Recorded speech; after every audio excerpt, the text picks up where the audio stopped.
Belief is the invisible architect of our destiny.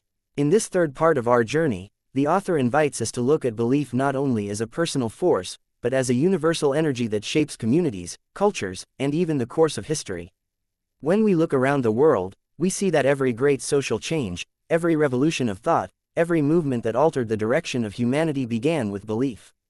It was belief that fueled those who stood against injustice, belief that empowered visionaries to imagine a better world, and belief that gave ordinary people the courage to do extraordinary things. But here is the deeper question: what do we truly believe about life itself? Do we see life as a struggle to be endured, or a gift to be embraced?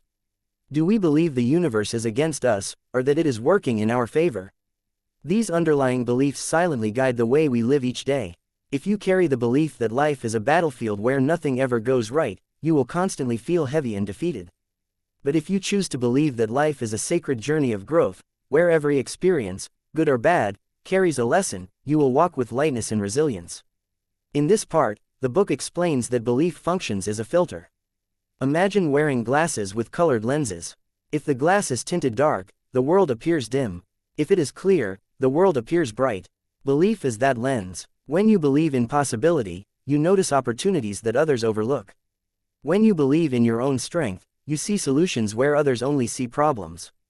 Two people can face the same situation, but their beliefs will create completely different outcomes. One will give up, the other will rise. The author shares a story of two brothers raised in the same difficult environment. Their father was an alcoholic, their home was unstable, and poverty was a constant reality. Years later, one brother ended up repeating the same cycle, addicted, bitter, and hopeless. When asked why, he said, "With the childhood I had, how could I be any different?" The other brother, however, became a successful leader, a devoted father, and a man of purpose. When asked why, he answered, "With the childhood I had, how could I not choose to be different?" Same environment, same struggles, but opposite outcomes, all because of belief. This story teaches us that it is not circumstances that decide our future, but the meaning we choose to believe about those circumstances. Another layer of this journey is understanding that belief must be bigger than fear. Fear is loud, it shouts in our minds, it tells us to retreat, to stay safe, to avoid risk. Belief is quieter, but stronger, it whispers to keep going, to step forward, to trust. If you listen only to fear, your life becomes smaller and smaller. But if you choose to listen to belief, your life expands. Great achievements are never born in comfort, they are born in courage. And courage is the child of belief. The book also discusses how belief interacts with failure. Failure is not the opposite of belief, it is the testing ground of belief. Anyone can believe when everything is easy. The true measure of belief is what happens when dreams are delayed, when doors close, when setbacks come. Do you let failure destroy your belief, or do you let belief reinterpret failure as part of the process? Thomas Edison, when asked about his thousands of unsuccessful experiments, simply replied, "I did not fail. I discovered thousands of ways that did not work." His belief reframed failure as discovery. Imagine how differently your life would feel if every failure you experienced was reinterpreted not as defeat, but as training.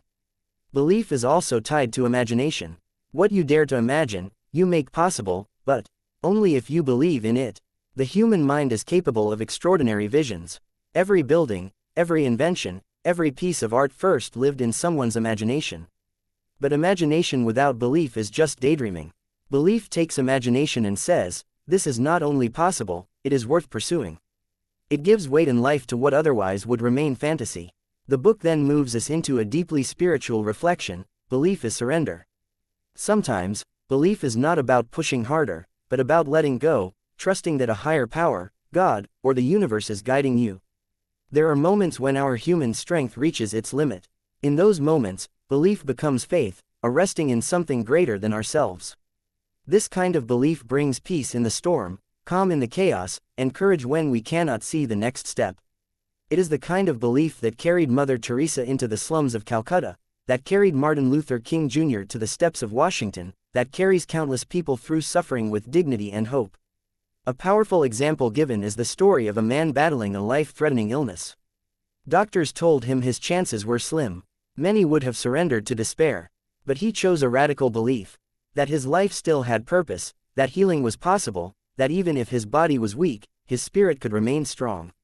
He combined medical treatment with meditation, prayer, and visualization.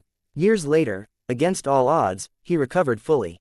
His belief did not guarantee the outcome, but it created the environment for healing, both physically and spiritually.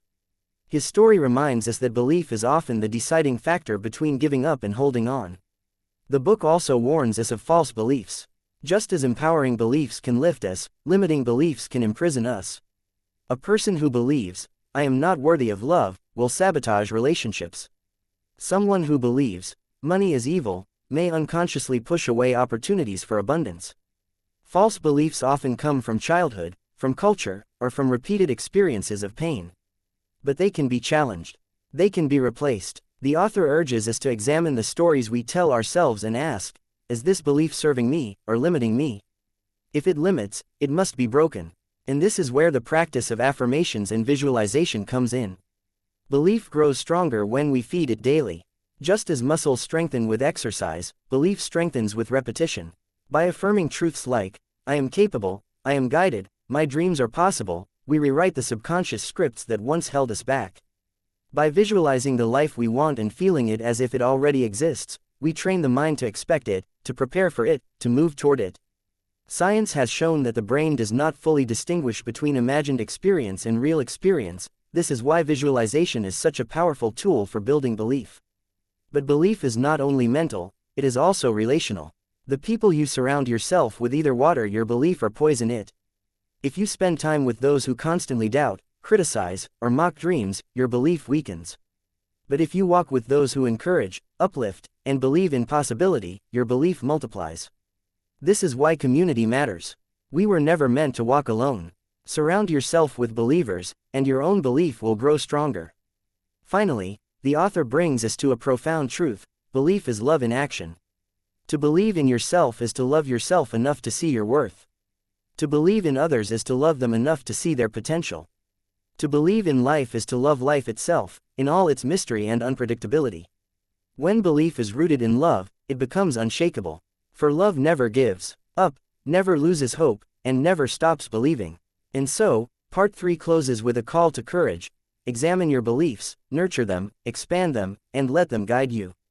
For every time you choose to believe, you are creating a new future, not only for yourself, but for everyone touched by your light.